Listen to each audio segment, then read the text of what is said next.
Hello dear student, मैं तरुण Saini एनजीआई study centre से आप सभी का स्वागत करता हूं। मेरे इस वीडियो में आप सबका बने रहने के लिए बहुत बहुत धन्यवाद। तो 11वीं क्लास के पॉलिटिकल का एक चैप्टर है सेकंड बुक से, जो कि है समानता। आज हम चैप्टर में समानता के बारे में पढ़ेंगे कि समानता क्या है, देखेंगे कि समानता में कौन कौन से टॉपिक आते हैं। तो चलिए वीडियो को स्टार्ट करते हैं और देखते हैं कि समानता होता क्या है। हाँ तो डियर स्टूडेंट, तो आप देखिए समानता का अर्थ क्या है। यहाँ पे बोल रहा है कि प्रत्येक व्यक्ति को समान सुविधाएं प्राप्त होनी चाहिए ताकि वह अपनी योग्यता के अनुसार विकास कर सके। यानी कि प्रत्येक व्यक्ति को समान सुविधाएं प्राप्त होनी चाहिए। ऐसा नहीं कि एक व्यक्ति को कुछ और दिया गया है, एक व्यक्ति को कुछ और प्राप्त है, तो ऐसा नहीं होना चाहिए। एक व्यक्ति को समान सुविधाएं देनी चाहिए ताकि वह अपनी योग्यता के अनुसार विकास कर सके। अब उसके पास कोई योग्यता ही नहीं है और उसने विकास कर दिया, कोई एक जो है वो उसके पास योग्यता है और एक के पास योग्यता नहीं है और वो आईएएस ऑफिसर है, तो ऐसा नहीं हो सकता। ऐसा समानता होना चाहिए कि वो अपनी योग्यता के अनुसार विकास कर सके, अपना खुद का विकास कर सके, और प्रत्येक व्यक्ति को समान सुविधाएं प्राप्त होनी चाहिए। कि कोई अगर एक व्यक्ति गरीब है और एक व्यक्ति अमीर है तो दोनों को ही एक पोजीशन लेने के लिए समान अधिकार प्राप्त होने चाहिए ताकि वो अपने अधिकारों से अपनी योग्यता के अनुसार वो विकास कर सके। हाँ तो स्टूडेंट, यहाँ पे समानता के 3 आयाम हैं।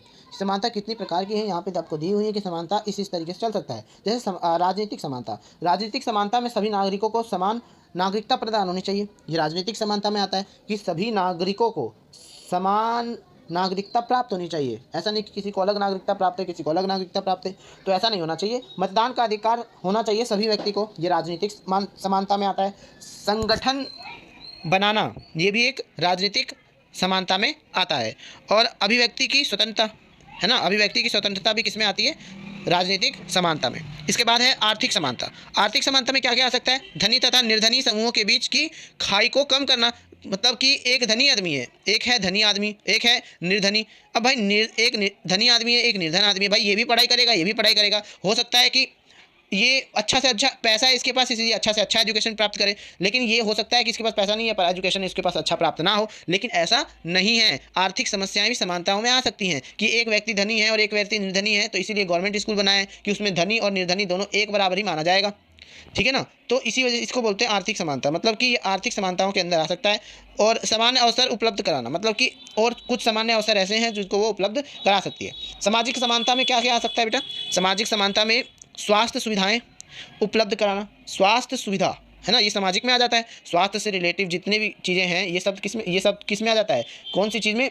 सामाजिक समानता में। दूसरा, शिक्षा, पोषक आहार, यानी कि शिक्षा के स्तर पर पोषक आहार और न्यूनतम वेतन की गारंटी, यानी कि न्यूनतम वेतन से शिक्षा, पोषक, इन सब चीज़ के लिए क्या होना चाहिए? राजनीतिक सिद्धांत के आयाम में सामाजिक समानता में आता है। अगर हम सामाजिक समानता की बात करते हैं तो सामाजिक समानता क्या होगा बेटा?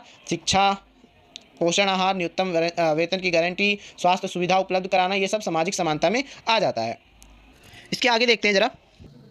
नेक्स्ट है हमारा बेटा कानूनों के समक्ष समानता, यानी कानूनों के समक्ष कैसी समानता होनी चाहिए। तो सबसे पहले कानून के सामने सभी व्यक्ति समान है। कानून जो है उसके सामने सभी व्यक्ति समान है। उसको नहीं पता कि कौन सा व्यक्ति ऊंच है, कौन सा व्यक्ति नीचा है, उसके लिए तो सभी व्यक्ति समान है। भारत के संविधान के अनुच्छेद 14 में ये बात कहा गया है कि भारत के संविधान के अनुच्छेद किसमें? 14 में ये बात कहा गया है कि कानून के सामने सब समान होते हैं और कानून सबकी एक तरीके से रक्षा करता है। ऐसा नहीं कि अमीर आदमी है तो वो कानून को अपनी मुट्ठी में ले लेगा, नहीं।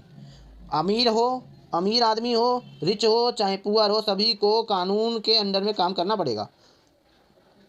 इसको रिच से पुअर से कोई मतलब नहीं है। इसीलिए बोला जाता है कि समानता, कानून की समानता जो है वो नागरिकों पर समान है।